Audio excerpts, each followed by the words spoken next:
E aí, pessoal de Itu e região, sejam muito bem-vindos ao podcast de Bate-Papo com o Matheus, um espaço aberto para que possamos conversar sobre tudo que está rolando aqui na nossa cidade de Itu. Só que antes de começar, a gente queria pedir a participação de todos vocês nessa conversa para que a gente possa ter um debate verdadeiramente aberto sobre as coisas que estão acontecendo por aqui. O programa é gravado, mas a gente vai estar sempre de olho nos comentários. Então, escreve aí a sua dúvida que na próxima edição do podcast a gente volta respondendo aqui, conversando com o Matheus. Vocês também podem deixar comentário nas redes sociais do Matheus. É @MatheusCostaItu. Pode procurar no Instagram e também no Facebook que você encontra e pode deixar por lá também o seu comentário. Aproveita também para se inscrever no canal do Matheus aqui no YouTube, assim você não perde nenhum episódio novo e compartilha com os amigos, claro, que também se interessam pelo futuro aqui da nossa cidade. Sem mais delongas, a gente conversa agora com quem dá nome ao podcast. Matheus, seja bem-vindo, tudo bem com você? Oi, Levanira, como é que vai? Muito obrigado por participar desse projeto. É um projeto que a gente acredita muito, é um projeto no qual a gente vai poder discutir muito questões de cidade, questões de futuro, falar também a meu respeito,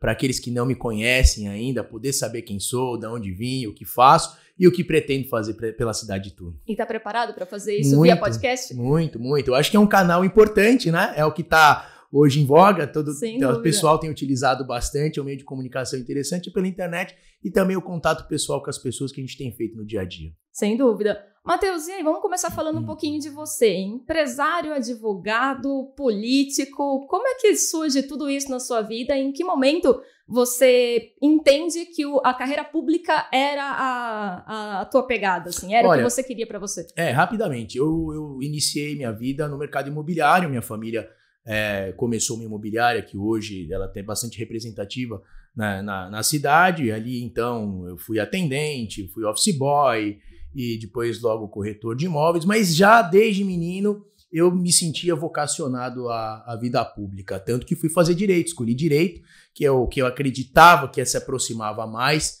com as questões políticas, da vida pública, enfim, e lá aqui na FADITU, inclusive, Faculdade de Direito de Itu, ingressei, fiz política estudantil, contribuí muito com os amigos ali no centro acadêmico, fui escolhido pelos alunos para participar da UNE, da União Nacional dos Estudantes, representei a faculdade, representei os alunos lá, foi uma experiência super interessante. E aí, num período ali da faculdade, resolvi trancar para ter uma experiência fora do Brasil. Fui para a Inglaterra e depois eu retorno para finalizar a faculdade, né? E sempre mirando, obviamente, as questões da vida pública, mas aguardando o meu momento. Eu tive sempre esse cuidado, sabe, Levanira, de não colocar o caminhão na frente dos bois. Fui amadurecendo, me preparando e sempre trabalhando também, tanto no mercado imobiliário, depois na sequência me tornei advogado, enfim. Com 2012 eu tive a oportunidade de ser candidato a vereador. Foi sua primeira eleição? Minha primeira eleição, foi a primeira eleição que eu disputei na vida. Você era super novo ainda? Era novo, tanto que eu fui o mais jovem não tão novo assim, 30 anos, né? Novo. Mas eu era o mais jovem da Câmara naquela legislatura, fui o mais jovem e fiz um bom trabalho. Eu estava no jornal toda semana, sempre levantando uma causa, uma bandeira, debatendo questões da cidade, enfim. Mas foi uma experiência maravilhosa. Eu acho que todo mundo que pensa em seguir uma carreira na vida pública, passar pela Câmara de Vereadores é muito importante. Porque ela te dá conhecimento de cidade, ela te dá o entendimento de como é que funciona a política local. O contato direto com o munícipe também, né? Sem dúvida. O traquejo também ali do trato das coisas públicas. E eu tive oportunidade ali quando vereador, né, de licenciar do cargo, me licenciei ali por 20 dias, uma licença não remunerada, importante dizer, e eu até poderia fazer de forma remunerada porque eu estava indo agregar conhecimento ao mandato. Fiquei um período de 20 e poucos dias nos Estados Unidos, numa prefeitura nos Estados Unidos, buscando conhecimento em gestão moderna, gestão eficiente. Foi um programa maravilhoso, chama-se um Programa de Vivência nessa prefeitura lá no Doral, próximo a Miami. E lá eu pude ver questões assim super interessantes na parte da tecnologia, gestão, a forma como eles tratam a máquina, como ela roda, bastante interessante. A parte de tratamento, de abastecimento de água, transporte público, limpeza pública, segurança, realmente óbvio que é um país de primeiro mundo, nós somos um país de terceiro mundo, mas guardadas as devidas diferenças, tem muita coisa boa que a gente pode agregar à nossa realidade, né? Nesse período também, como vereador, tive a oportunidade de participar de um programa da Fundação Estudar, uma fundação grande a nível Brasil, não sei se você conhece, mas é muito interessante o que eles fazem. Ele tem programa em diversas áreas e também na administração pública. Né? Eu me inscrevi, eram 400 inscritos, mais ou menos, para 40 vagas, então uma seleção 10-1, é um vestibular praticamente. Sim, né? Sim. E é uma imersão, foi muito bacana e pude participar do curso de gestão pública e me destaquei no grupo lá entre os 40, tanto que fui convidado pela diretoria para ser o palestrante de outras edições. Né? Caramba, então, que legal. Foi uma experiência maravilhosa. E nesse mandato, no curso do mandato, a gente foi buscando conhecimento, preparo, com o objetivo, obviamente, de poder um dia ser prefeito de Itu. Né? Então, me considero uma pessoa extremamente preparada, fui buscar conhecimento, me especializei em direito público, conheço muito também do direito imobiliário, que é a minha formação profissional na área imobiliária, também como corretor de imóveis, né? E eu tenho certeza que Itu tem um potencial maravilhoso, isso daí a gente se discute, e por onde anda no estado de São Paulo. Itu é uma marca, Itu é conhecido nacionalmente até fora do país, mas é muito triste ver que a nossa cidade parou no tempo. Parece que está se apequenando, né? Parou no tempo, né? Você vê, Indaiatuba se transformou numa cidade de referência no Brasil e há 20 anos atrás, ou 20 e poucos anos atrás, era menor que a nossa cidade em termos populacional e também de estrutura. Hoje é uma cidade de referência. Salto se transformou nas administrações do Geraldo. É visível o que aconteceu antes e o que aconteceu depois. Boituva, que eu tenho muito relacionamento, também é outra cidade. E Itu parece que pouca coisa aconteceu, ou quase nada, ao longo dos últimos 20 anos, né? O que é muito triste. Sem e dúvida. A gente precisa mudar essa realidade. Eu tenho certeza que é possível. E nesses mais de 10 anos, né? Se você falou que a sua primeira eleição foi em 2012, a gente está em 2023, são 11 anos de vida pública. O que você apontaria como a sua principal experiência? Assim? O que você traz de experiência dessa sua vivência de 11 anos já de vida pública? 2014, inclusive, eu estava na Câmara quando nós tivemos o maior período de estiagem que já houve na história do recente do Brasil. E Itu não estava preparado para aquilo. Houve uma concessão de forma equivocada por parte de um ex-prefeito, ele entregou a empresa para Águas de Itu, o contrato era maravilhoso. Se tivesse realmente feito o cumprimento do contrato, nós não havíamos tido aquele problema que nós tivemos em 2014, ou seja, novas represas, trocas de tubulação, tudo o que precisa ser feito para poder ter segurança hídrica. Veio 2014, veio aquela estiagem horrorosa e nós vivenciamos o pior cenário do Brasil. Sem aconteceu dúvida. Em Itu. Foi muito triste. E ali eu pude, então, estudar de forma profunda o que precisava ser feito para poder solucionar. Algumas medidas foram tomadas? Foram, mas não é o suficiente para trazer segurança hídrica para a nossa cidade. Não é. Hoje nós temos quase 200 mil habitantes. Só na região do Pirapitingui é 1/3 praticamente. Então, o que nós precisamos fazer? Novas represas. Inclusive tem a Granja Seleta, um lugar extremamente propício, que tem água, que tem relevo, que está próximo da cidade, está fácil de levar para a rede de transmissão. Outro cenário interessante e importante que não custa caro. Fazer micro bacias ou micro reservas ao longo do curso do rio. Nós somos abastecidos por vários rios, o Braiaiá, o Itaim, o Fubaleiro, o São Miguel, o São José. E nesse curso, poder fazer ao longo do curso micros reservatórios no fundo das propriedades, o que para o proprietário também é uma vantagem muito grande, porque ele vai poder reservar água, vai valorizar a sua propriedade, a gente não vai ter dificuldade nisso daí. Outra questão, a troca de tubulação. Itu é uma cidade muito antiga.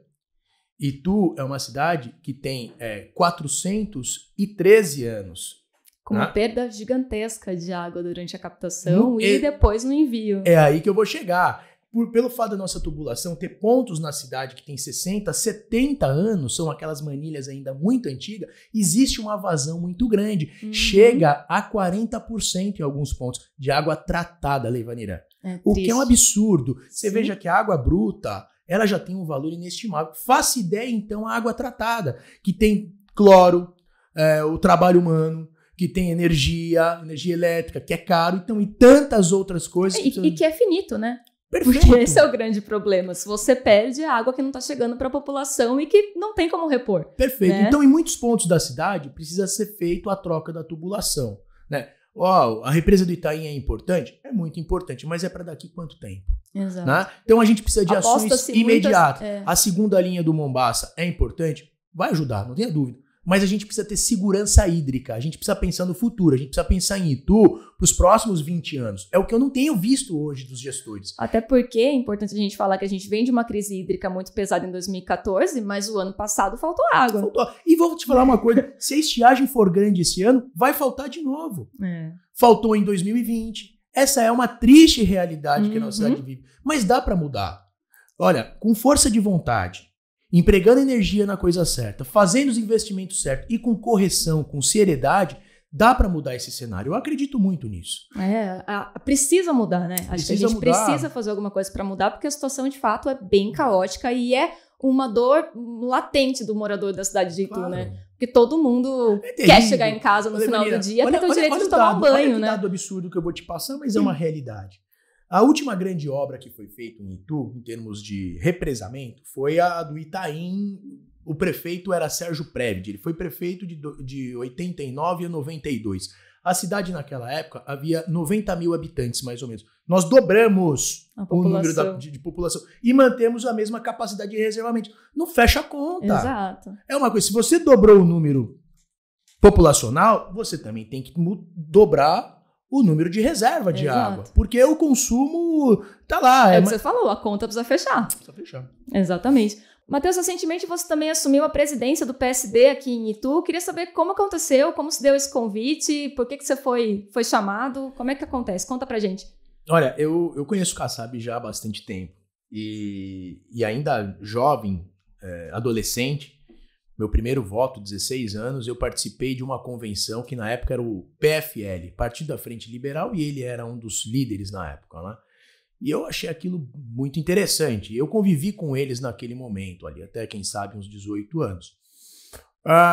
O Kassab, no início da década passada, foi para um outro projeto, criou o PSD, que hoje é um dos maiores partidos do Brasil, e tem 3 governadores, tem 14 senadores, é a maior bancada do Senado, tem o presidente do Senado, o Pacheco, enfim. E o Kassab, além de presidente nacional do PSD, é secretário de governo do governador Tarcísio de Freitas, que também tem o vice-governador do PSD, que é o Felício Ramuf, um gestor fantástico, foi prefeito de São José dos Campos, uma das cidades mais tecnológicas, avançadas, enfim, desenvolvidas do Brasil, e o Kassab é um grande gestor, foi um bom prefeito e montou um partido que realmente hoje é um dos maiores partidos do Brasil.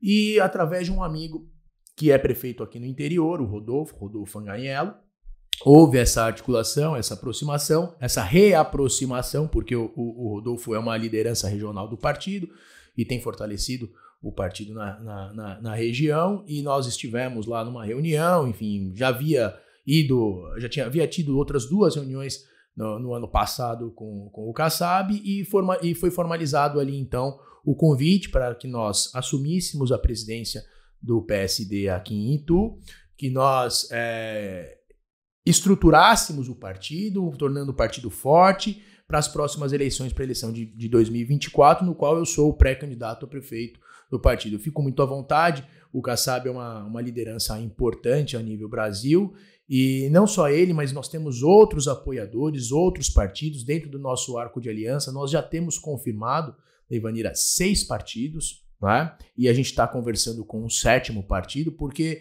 o que tem acontecido hoje no cenário, né? Os partidos estão diminuindo.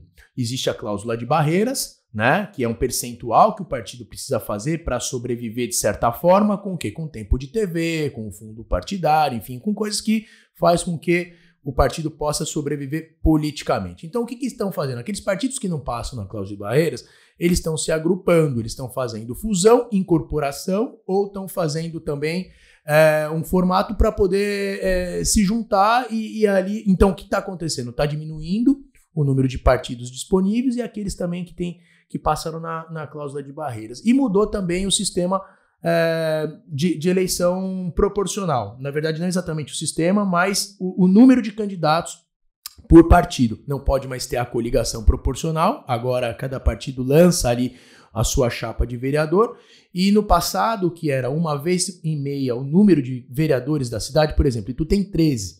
Na eleição passada, eram 13 mais 50%, ou seja, 20, né? Com 30% do sexo feminino.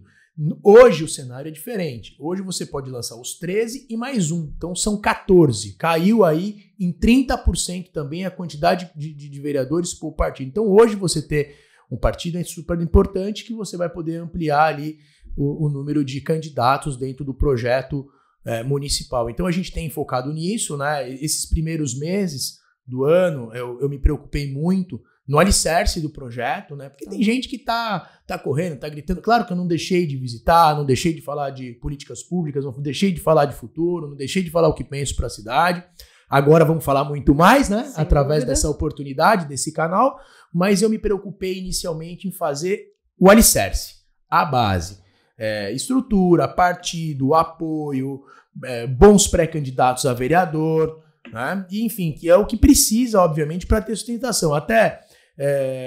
afinal de contas, né, parece que não, mas são 1 ano e 4 meses ainda para a eleição.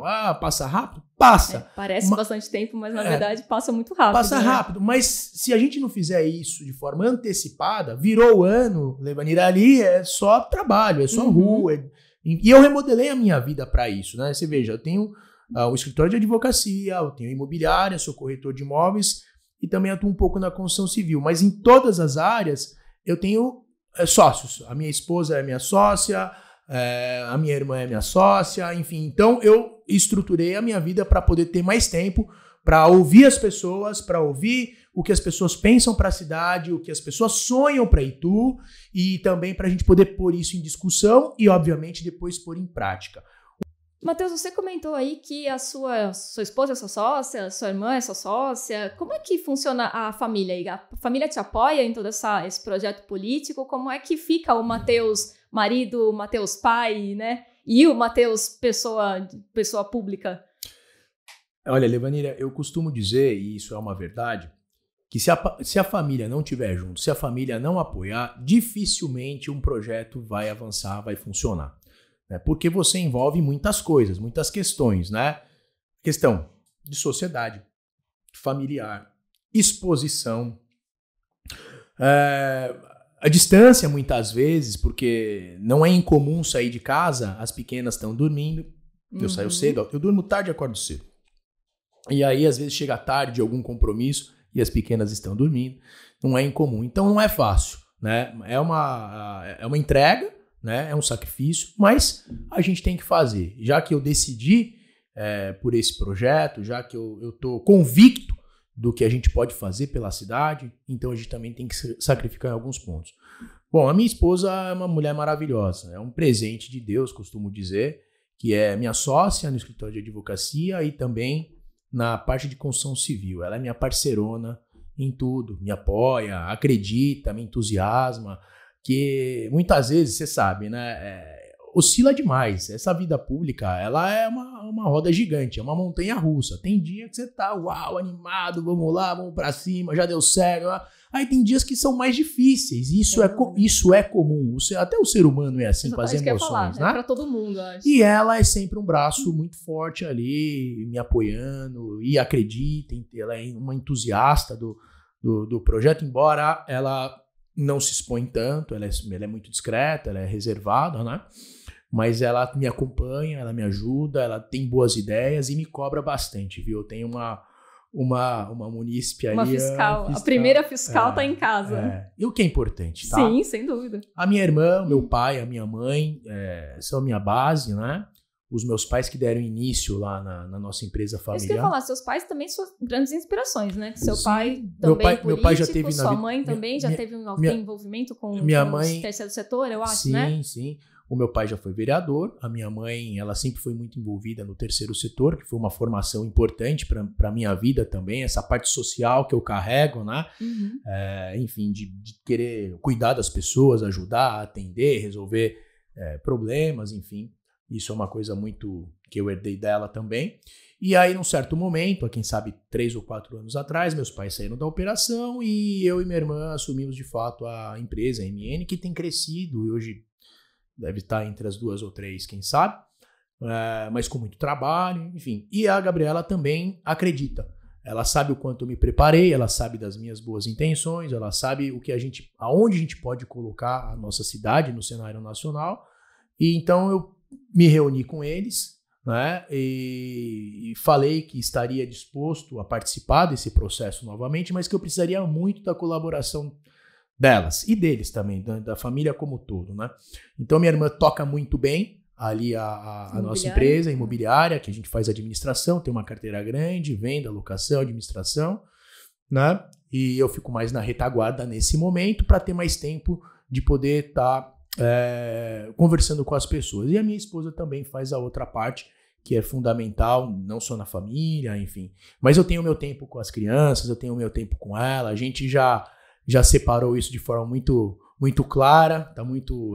A agenda tá garantida. Tá sim. A gente passou um domingo maravilhoso, saí cedo, né, para cumprir algumas agendas, aí depois ali da 1 da tarde até a noite a gente fez um programa super legal, aí fomos ver os bichinhos aí numa fazenda de um amigo, num sítio de um amigo, a gente tem tirado esse tempo para a família. Muito legal, isso é importante porque ficam as memórias, né, Matheus? Acho que suas filhas principalmente vão ter muitas boas memórias aí sobre esses momentos que passam em casa. Um dado muito triste que a gente tem na nossa cidade, quase metade dos moradores de Itu estão tristes com a cidade, estão desanimados com a cidade. Se pudessem, mudariam da cidade. É muito triste a gente ver um dado como esse. Principalmente, acho que para você que tem filho pequeno, né? Saber que a cidade está nessa situação é ainda mais triste, acho que imagino para você. É verdade. Eu tenho 2 crianças pequenas, que é o amor da minha vida. A Manu vai fazer 4 anos em setembro. A Rafinha fez 2 agora em abril. E eu não quero, de verdade, que no futuro, na adolescência, na juventude, elas tenham que mudar de cidade para poder trabalhar, para poder buscar oportunidade. Eu quero que Itu seja a cidade das oportunidades, como foi lá no passado. Itu foi referência em muitas áreas. E a gente tem condições de voltar a capitalizar isso, porque nossa localização geográfica ela é maravilhosa. Excelente. É uma das melhores do Brasil. A gente está a 100 km de São Paulo, nós estamos a 30 km de Sorocaba, nós estamos a 60 de Campinas, com Viracopos no meio. 60 de Jundiaí, as melhores rodovias na nossa porta. Viracopos é o maior aeroporto de carga da América Latina. Exato. A 25 minutos. O maior porto da América Latina é Santos, tem uma linha férrea que passa em Itu, que vem de Campinas, Viracopos, passa em Itu e vai cair lá em Santos. Então dá para escoar a produção para o mundo. Nossa logística é maravilhosa, nossa topografia é boa. Itu, como eu te falei, é uma cidade conhecida no Brasil todo. Você vai lá para o Nordeste, do Oiapoque ao Chuí, você pode perguntar às vezes de Sorocaba, que é uma cidade grande e importante. Você pode falar de Indaiatuba, que é uma cidade de referência no Brasil em qualidade de vida. Talvez eles não conheçam, nunca ouviram falar, mas Itu certamente já ouviu falar. Então a gente tem que capitalizar esse ativo. Até fora do Brasil já aconteceu de encontrar gente de fora e falar que eu era de Itu e a pessoa fala, Itu, a cidade onde tudo é grande? Conheço. Eu vou te contar... Ainda que seja por isso, mas já ouviu falar, tá no mapa. Eu vou te contar uma historinha com H... que um empresário de Itu, eu vou fazer reserva a respeito de quem ele é, o nome preservar dele, preservar a fonte. Enfim, ele é dono de uma empresa importante em Itu e um dia eu fui conversar com ele a respeito do que ele pensa para a cidade e tal, e pedi uma oportunidade para poder entrar lá no período eleitoral e falar com os funcionários dele. E aí eu comecei a falar com esse entusiasmo que eu tenho da cidade, que eu amo Itu. E eu dizia a ele, falei, poxa, a nossa cidade é conhecida no Brasil todo, tal. Ele falou, engano seu, Matheus, é no mundo. Eu tenho uma filha que mora em Washington, capital dos Estados Unidos, e ele foi fazer uma visita para a filha lá, e ele entrou naqueles ônibus de turismo, sabe? Que tem 2 andares, tal, a parte de cima é descoberta, enfim. Clássico. E lá tava o mundo. Tava o Japão, o italiano, os próprios americanos, enfim. E tava o nosso amigo brasileiro, ituano, dentro do ônibus, né? E aí aquela americana branca, alta, magra, né? Loira, falando, olha, aqui é o Capitólio, aqui é a Casa Branca, aqui é o Pentágono, eu conheço Washington e realmente o obelisco é muito grande, é muito alto. Você tem que torcer a cabeça para poder ver o fim do obelisco. Não consegue enquadrar na foto. É perfeito. E a moça que estava conduzindo lá, tal, do ônibus turístico, ela falou assim, esse aqui é o obelisco de Itu. Ninguém entendeu nada, mas estava o nosso amigo ituano lá que pôde presenciar, que entendeu tudo. E falou, uau! E ele falou dessa história e assim, de certa forma, um misto ali de alegria, né, por saber que a cidade está no mundo, mas fala, puxa vida, você vê, com tanto potencial, a gente podia estar muito mais adiante, a gente podia estar muito mais longe. A gente ainda é conhecido só por isso. Mas a gente tem que ser reconhecido pela cidade das oportunidades. A nossa grandeza está na nossa gente, a nossa grandeza tem que estar na geração de emprego, a nossa grandeza tem que estar numa saúde com mais qualidade, com água na torneira, né? E justiça social. Sem dúvida. As pessoas precisam, os mais necessitados precisam. E eu acho que você tocou num ponto importante aí, que é as pessoas amanhã não precisarem sair de Itu para nada, sabe? Nem para trabalhar, nem para estudar e nem para tomar banho.